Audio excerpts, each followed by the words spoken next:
Hi, my name is Jim, and today's topic has to do with transmission lines. And what their definition is that two or more conductors, and their purpose is to deliver power to a destination. And basically what it does is it guides energy. And in here we're not talking per se about commercial power delivery, we're talking about signals. And the propagation occurs in the form of what's called transverse electromagnetic waves. In some sense that's called the TEM, where M would stand for mode.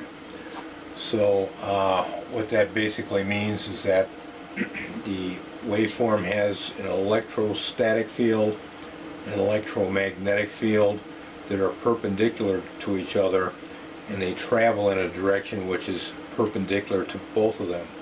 So there's an X, Y, and Z axis involved. Opposed to that, what we have is a longitudinal wave, and its displacement is in the direction of transmission. And the easiest way to think about this is a sound wave. And what we can see here, if we have a sound wave, is that the air particles get compressed and rarefied in accordance with our driving waveform, whatever that may be. Now, about the loudest sound you can have is when the rarefication produces a vacuum. So this is not what we're going to be using in transmission lines, but it's good to know about it anyway. So this is our transverse wave that I've mentioned before, that we're going to be exploring in some detail. Now, one of the problems with this is that some of these concepts of transmission lines are abstract, so there's going to be some video clips in here which I think will be very helpful to understanding some of the things that go on. So let's talk about wavelength. And its symbol is this, lambda, and it's equal to velocity divided by frequency. And this is the velocity of propagation. Now you might be thinking that, well, that's going to be the speed of light, and in the case of air or in a vacuum, that is correct. And that speed is 300 million meters per second. However, when we get into a transmission line, and that can be a metallic transmission line like coaxial cable or a fiber optic transmission line, things slow down a bit. As a matter of fact, quite a bit. So let's first do a little bit of a few examples here. What's the wavelength of an AM station? 1220 kilohertz. And just write our fundamental equation down here. And since this is traveling through air, we can substitute in the c for the speed of light in this case. So that's going to be 300 e to the 6 meters per second divided by 1.22 cycles per second. Now I'm using cycles per second as opposed to hertz. And it's an older term. It's not in favor anymore. But what it gives us is meters per cycle, which is what I want. So doing the math on that, it comes out to be 245.9 meters per one cycle, and that breaks down into 806.8 feet. Now, what does that mean? Well, if I'm standing here and we'll say that the radio station located at 1220 on the AM dial is over here, these waves are passing by me. And from the beginning of one cycle to the end of one cycle is 806.8 feet. So as I'm standing here, this wave is going right by me, and then after one cycle, this point will be here, and another cycle of the carrier wave will be following it. So let's take a look at another one. What is the wavelength of a leaking signal from a microwave oven? Not a good thing. So we'll do the same basic calculation here, and the frequency of a microwave oven is approximately 2.45 gigahertz, and that's in the industrial, scientific, medical band, and basically it sweeps back and forth about 100 megahertz, and that's by design of the magnetron, and that'll come out to be 0.122 meters, which is 12.2 centimeters, and converting that, what we see is that's 0.4 feet or 4.82 inches. So the wavelength would be maybe that long for a cycle going past a given point in time. Now, once when radio began, the tuning dials just had numbers on them 0 to 100. Then later, when they figured out how to gang tuning capacitors correctly, the station was measured in wavelength. And then that went by the wayside, and the actual frequency of the station was displayed on the dial. So if you're ever come across some old radio and it has a wavelength, that's what it's about.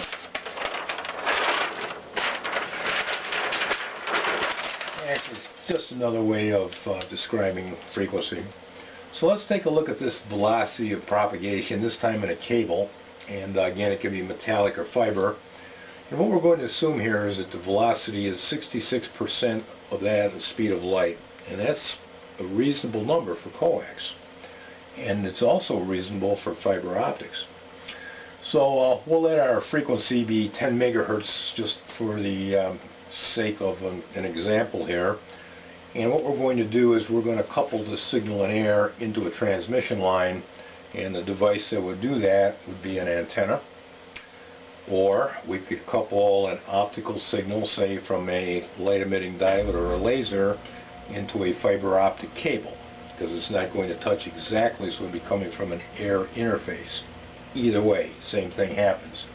This would be the wavelength in air, where the velocity of propagation would be equal to c. And then once we enter into the coaxial cables, what we see is that the signal slows down. But the wavelength gets smaller also. Now, what's really important here to understand is that the energy is equal to Planck's constant times the frequency. So if you look at this, you might say, well, we're going to change the frequency. And we're really not. Because if we change the frequency, we're changing the energy. And then, say, if I radiate this, connect it to another antenna, I have a net loss somewhere. And I've lost something, and I don't know where it is. So if we take a look at frequency, what we'll see is equal to velocity over the wavelength. And in the case of air, that would be our usual 300 e to the 6th meters per second, divided by our wavelength would be 30 meters. Put a little second guy on there. And that would come out to be 198 e to the 6th meters per second. No, that would be the frequency is going to be the ratio of this. Now, if this is in air, that's going to come out to be 30 meters wavelength, and if it's in cable, since the speed slows down to 66% of that of light, and we do the same calculation over frequency, we'll see is that the wavelength decreases. So if the frequency is equal to the velocity over the wavelength, that is going to end up being constant. So what we don't have to worry about too much then is that our energy is going to disappear, and we can't account for it. So what I can do is write this equation. F equals the velocity over the wavelength, and in one case of air, it's 300 e 6 meters per second over 30 meters. And in the other case, inside of our transmission cable, it's 198 e to the 6th meters per second divided by 19.8 meters, and that remains constant. So if that's constant, the frequency is constant, and if the frequency is constant, the energy is constant. So we don't have any issues. Now, when the velocity decreases, the wavelength decreases, so the ratio is going to remain the same, and the frequency and hence the energy will remain the same. And the energy here once again is Planck's constant, and that is 6.626 e to the negative 34 times the frequency, and the unit on the energy would be the joule. Okay, so this is kind of an important concept to get in in mind here that this guy and this guy are the same, hence the frequency remains the same. Now, types of transmission lines, we're going to start with the differential guy. We have currents flowing in opposite directions, and that's called differential currents. An example of a transmission line that does that would be this, and this is called twin lead. It has an impedance of 300 ohms. It used to be very popular in the use of antennas for TVs, and it actually has a lower loss than coaxial cable. However, if it's not installed correctly, it's more subject to what's called ingress, and that means interference from an outside signal source. So this typically has to be twisted 3 times per yard. So the average distance of a conductor inside is equally distant over the length of the cable from a radiating source. And we'll see a little bit later that that tends to cancel out the ingressing signal, the interfering signal. Then we have coaxial cable, and the reason it's called coax is that if we look at the center conductor as being the center, the axis of the cable, we have the shield around that with an insulator in between, and then there's a rubber coating on top of that. I shouldn't say rubber, some plastic coating, plastic coating which can very often give off noxious fumes. So fires with coax involved can be very bad. Additionally, there are open wire lines of yesteryear. That would be 2 conductors separated by some kind of insulator, spaced such that the wires would remain approximately the same distance apart, and that's important because that affects the impedance. We have twin lead, like I've shown you, twisted pair, and envision what that is, and category 6 cable, for example, would be twisted pair, network cable, Ethernet cable, if you will. There are 4 pairs in a wire, and they each have different twist ratios to avoid crosstalk inside the cable. And you have to give a lot of care to this because there's no shielding. You can't be running it over power lines or next to metal. Bad things will happen with your throughput, either through crosstalk or reduced signal level. And then we have STP, shielded twisted pairs, and that's just the same thing as a twisted pair with coax on it. Microphone cable would be a good example of that if the output of the mic is balanced, as in a hall or a church would typically have that, and then coax before coaxial. So basically what we're dealing with here in our world is essentially coaxial cable and fiber optic cable. So signals getting into a system is called ingress, signals leaving is called egress, and the coax that we use here as far as shielding is concerned, very common in cable TV, is RG6 quad. Now what the quad stands for is that there's 4 shields on this cable. 2 of them are braid and 2 of them are foil, and each has its own specific area in the frequency band where they're very effective. And still, it's not 100% shielding. Still, signals can ingress into the cable or egress out of it. So let's take a look at differential transmission lines, and this guy here, and they have an inherent advantage to them, and these are used with STP. As we're going to start off here for the reference of my example here with a transformer. It can be an RF transformer, a balanced, unbalanced, or whatever. Here's our twisted pair, and then we go into another transformer and we get our output there. Now this is fed differentially, which means that the signal is 180 degrees out of phase with respect to ground on each of the conductors. An interfering signal interferes and produces what's called a common mode signal. So in a common mode signal, the voltage in both inductors is the same. Now the whole reason that this is twisted is such that the average distance from the interference source is going to be the same for both wires. If it is not, it ends up being partially differential. Now, let's take a look what happens with the common mode signal. They're flowing in opposite directions in our little transformer here, basically canceling out and producing no magnetic field to couple the secondary to the primary. Now if we take a look at the differential currents, we can see that they are supporting each other, hence the magnetic field formed by this is added to the magnetic field formed by this guy, and we get output from our signal. So next thing what we're going to look at is the principal components of the transmission line, and this is uniformly distributed. Now what that means is that this much of the transmission line has that characteristic, as does this much. So what it looks like is we have a series L, a series R, and this repeats forever. There's no minimum distance on this. And across these two, what we see is a C and an R shunt. Now our series should be low and our shunt should be high, but what we're looking at here is some high frequency losses. This is going to have a tendency to attenuate higher frequencies. Why? Well, the inductive reactance here is proportional to the frequency, 2 pi FL, and the capacitive reactance, which is shunting this, is inversely proportional to the frequency, 1 over 2 pi FC. So there are increasing losses in a coaxial cable as the frequency increases.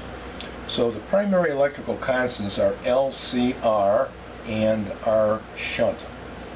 Secondary constants of the cable are the impedance, Z sub 0, and this is independent of length. So this is going to be 300 ohms no matter how long it is, because it's built from this. And second would be the velocity of propagation, which has to do with the type of insulator, the distance between the conductors, and coax, the same thing. So at this point, I think what, well, let me go through one more of these here. Maximum transfer, I want to cover this first, is if we're using a transmission line, what we know from basically DC circuits is we get a maximum power transfer when the load and the source are equal. And if you recall that curve, it would look like this. This would be the ratio of RL over RS, and this here would be the power. We would end up with something that looks like this in an asymptote. And this point here of maximum power transfer occurs when the internal resistance of the source is equal to the internal resistance of the load. So in a transmission line, under ideal conditions, is R internal is equal to the ZO of the transmission line, which is equal to RL. And that's the way we would get most of the transmitted power transferred into our load, which is where we want it. So TV signal, same thing here. They got to go through splitters and all other kinds of things that can kind of get us in trouble. So under these conditions, what we have is the input impedance is equal to the output impedance.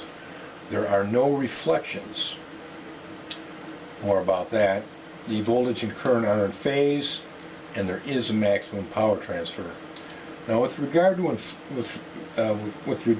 inflections, it's a little bit to visualize what's going on here without some animation. So what I'm going to do is stop at this point and put a video clip in with some animation so we can take a look at this a little bit better and figure out what's going on with reflections. Very, very interesting stuff. And then after that, I'll continue along with a couple more items that we need to talk about regarding transmission lines. Let's take a look at some actual waveforms. And the first we're going to look at is the propagation of radio waves through space. And what we're seeing here is that a radio wave is composed of two components. One is an E field, which is in red, and in blue, and the other is the H field, a magnetic field, designated here as B for flux, which is in red. And these two waveforms are perpendicular to each other, and they travel through space perpendicular to their own direction. So this is shown as the x-axis, and here we have the y-axis and the z-axis. So when they propagate, it's just a matter of collapsing and rebuilding themselves, as we see here. So this is called a TEM0 mode, and that stands for transverse electrical field, and since everything is balanced well, meaning that they're truly at right angles, it's called a zero mode. Next, let's take a look at reflections. Now this happens in a cable when the output is not connected to its characteristic impedance.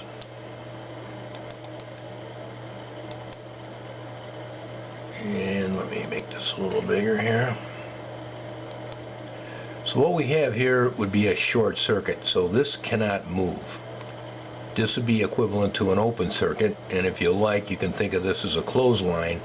The exact same thing happens in electronics if we put a single pulse on a transmission line. We'll take a look at that again. So notice that the short circuit actually reverses the phase of the incident wave.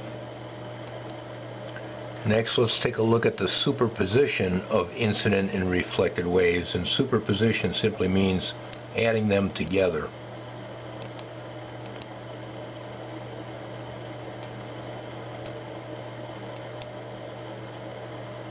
Now, in this case, we have a single pulse,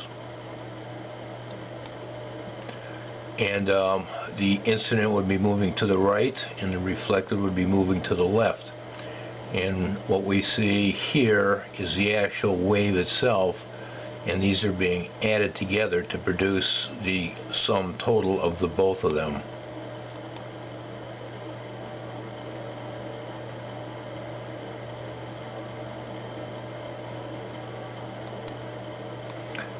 Next, let's take a look at standing waves. Now this is not using a pulse, it's actually using sinusoids.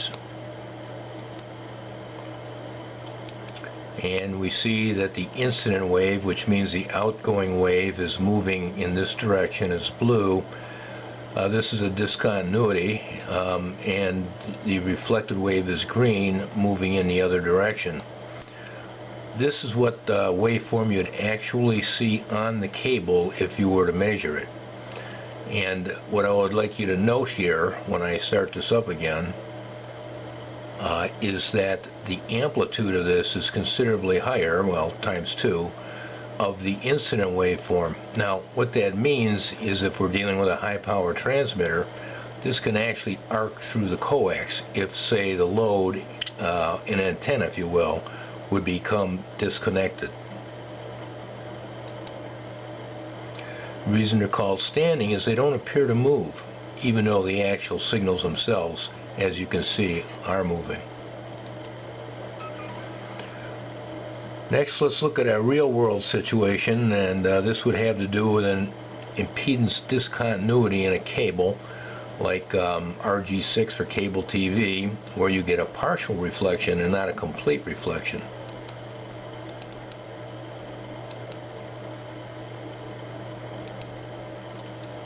Now, in this, the incident wave is the orange wave. This is the discontinuity, say where a 75 ohm piece of coax has a dent in it, or a fold in it, or something like that, which reduces the impedance. And what we see here is the actual amplitude of our incident wave is now reduced. And the reason is because some of that wave is being reflected by the discontinuity, and this would be in green, the reflected wave. So the black waveform represents the incident wave plus the reflected wave. Now the thing to note here is you've actually lost signal energy. So when you do this, kind of bad things can happen. You can render your signal kind of useless at the end. So that is a partial reflection you're looking at in this particular clip.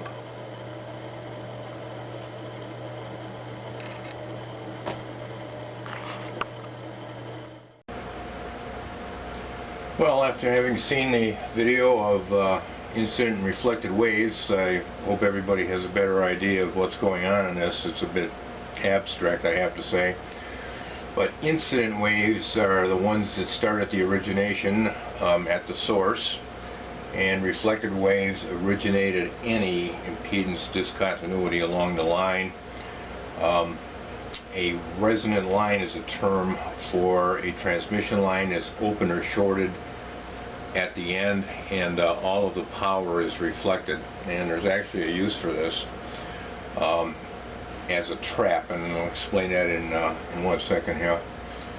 So with regard to this, when you're dealing with transmission lines, and almost everybody's familiar a little bit with the cable TV lines, and that's why I refer to it so frequently, is that when you put things in the line, for example like a splitter, you actually reduce the power level by 50 dB of the 3 dB of the signal, meaning 50%. Actually, the insertion loss is claimed to be 3.5 dB.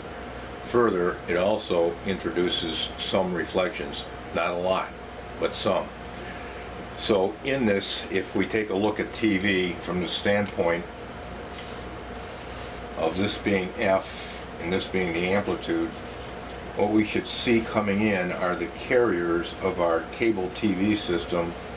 We'll say they're all at the same height, same amplitude. And if we have reflections in this line, what will happen is that some of these can be attenuated, and you'll actually be missing channels. And the term for that is rather strange. It's called a suck out. And that's the term used by technicians and people that associate with cable television. So if you have a splitter and you take the TV off of one end and the cable's still connected to it, to the splitter, you may experience some difficulties in the other television.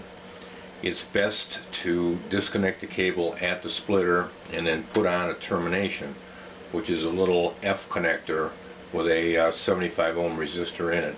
And in that way you kind of guarantee that other television sets that are connected to the line are not influenced. So to use this reflection is a good thing here. If we have, say, a television, again a common medium that everybody's familiar with, and I have an antenna connected on this guy, we have an interferer coming in, and we want to get rid of him. We can actually connect an open line transmission line, say via a T-fitting, to the back of our television, and then if we cut that line exactly to the correct length, what will happen is when the signal is reflected, it'll come back being 180 degrees out of phase with the signal coming off the antenna, and simply we'll remove it. And what this circuit would then look like would be this: a series resonant circuit which would be tuned to the frequency of the interferer. So that's kind of an interesting way of trapping signals, is by a piece of open cable. Doesn't seem intuitive, but it in fact works. So let's look at measurements here. We have a coefficient of reflection, and the symbol for that is gamma. And it's a complex quantity, meaning that we're dealing with real and imaginary, and has a range of +1 to -1, and in the middle, 0 here means that there are no reflections. So if the reflections are less than the impedance of the cable, it'll assume a value, say here, or at least positive, and if it's greater than, it'll assume negative. So gamma kind of tells the whole story, and basically in complex numbers it would be equal to V reflected over V incident, or I reflected over I incident. And we'll be back to visit this again a little bit later. So what we want on this here is a 0, which means that everything in the transmission system has the same impedance. There are no reflections.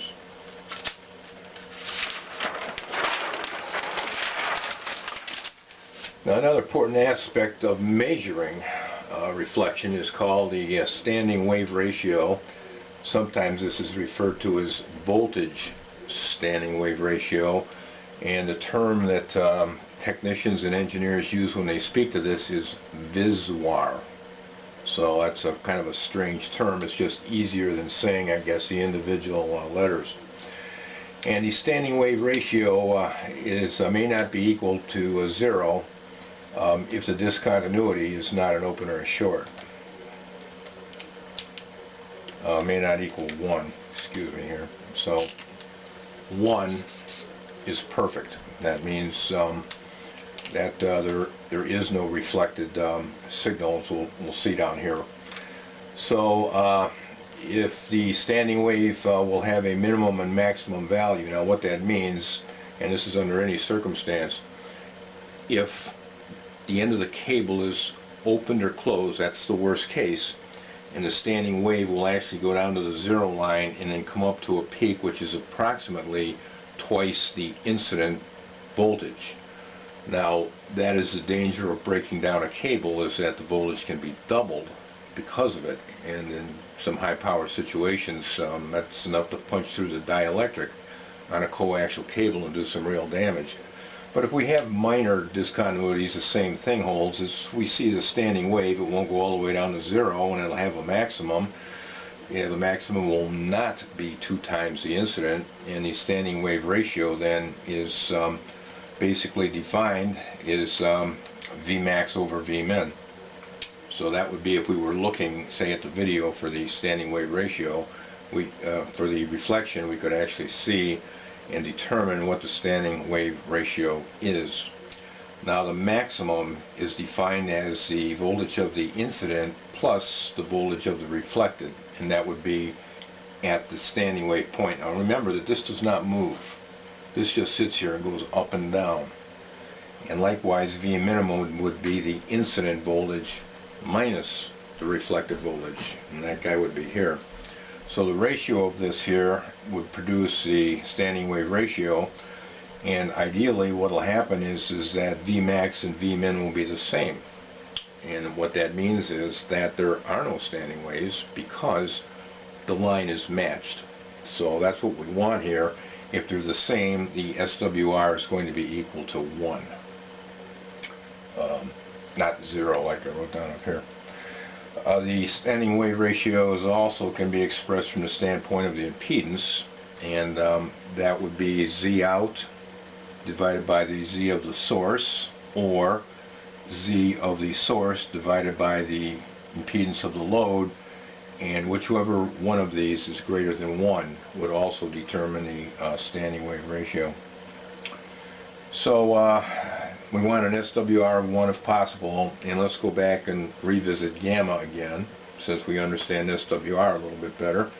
And gamma can be defined as the standing wave ratio minus 1 divided by the standing wave ratio of plus 1. And then remember, this has a range of plus 1 to negative 1, with 0 being the ideal case. Yeah, so this symbol here is a Greek symbol. Gamma is the name of it. Characteristics of a non-matched line. So this is a line in which there are standing waves. 100% of the source power does not reach the load, so that's not a good thing. High voltage can occur due to standing waves, can break down the cable in certain situations. Reflections and re-reflections cause power loss. Now we'll talk about re-reflections in a minute. And reflections can cause ghosts. If you're looking at analog video, it's reflection getting back to the television set the second time will produce an image to the right of the main image, or in the case of digital transmission, it causes inter-symbol interference. So the pulse of interest is not quite as identifiable as a 1 or a 0. And we can refer back to the eye diagram in that particular case. So if we take a look at re-reflections, and this would be our source here, we have a 50 ohm impedance and a voltage source, and this is internal, so we cannot take it out. And if we look at this from the standpoint of what it would look like coming in here, we would see that the voltage source would be replaced by its internal impedance, which is 0. So a reflected signal would be coming in here, say reflected from a 65 ohm mismatch, and because of this it would not be completely, the energy would not be completely absorbed by the 50 ohm resistor, and it would re-reflect, that's this little arrow here, at a lower level. So it's going to be attenuated by the source impedance, but not completely absorbed. So when you think about this, is what you've got is not only the reflections, but the re-reflections, and so things can get kind of messy. Fortunately, re-reflections are typically a whole lot lower than the primary reflections, so that's a good thing. Then we have the frequency response of the cable, and what you need to remember when we talked about that earlier was that there's a series inductive component, and the inductive reactance is equal to 2 pi FL, so it's a direct function of frequency. And we also have a shunting, which means, say, from the center of a coax to ground or across the two leads of a twin lead, a shunting capacitor whose impedance is 1 over 2 pi FC. So as the frequency goes up, the capacitive reactance goes down. So that gives our cable a net frequency response, which rolls off with frequency. And where this roll-off begins to occur depends upon the quality of the cable. How well is it made? Basically how big is it, and things like that. What's the dielectric made from, and so forth. So when it comes down to measuring things, and as you can imagine, for example, the downtown area of any city is just filled with fiber optic cables. And fortunately, fiber optic cables exhibit the same tendency as do regular transmission lines, except they don't have electrical components in them, of course. But the reflections and the matching and all of that is still important. If, say, there would be a dig-up in a street, that's called backhoe fade. Where did it happen at? I mean, if we wanted to find out where a fault happened, perhaps a steam pipe burst under a city street or something like that, we could use an instrument called a TDR if it's a metallic cable, or an OTDR if it's an optical cable, and that stands for time domain reflectometer. And all this does is it outputs a pulse and then looks for it to come back. Now, if everything is terminated correctly, it won't see a return. But if there is an opened or some kind of impedance discontinuity, say a cable became partially crushed or something like that, it will measure the time out and the time back. Now, what you have to know is the velocity of propagation, and then what you can do is, from a safe area, say in an office building, determine how many feet or meters away is that the fault occurred, so you have an idea of where to look for it. And that would also be true in a building. Damaging something, say, by fixing something to a wall where there's a cable behind it or whatever. So that kind of concludes on transmission lines. It's a fairly complicated topic, and we had to kind of broaden that out a little bit.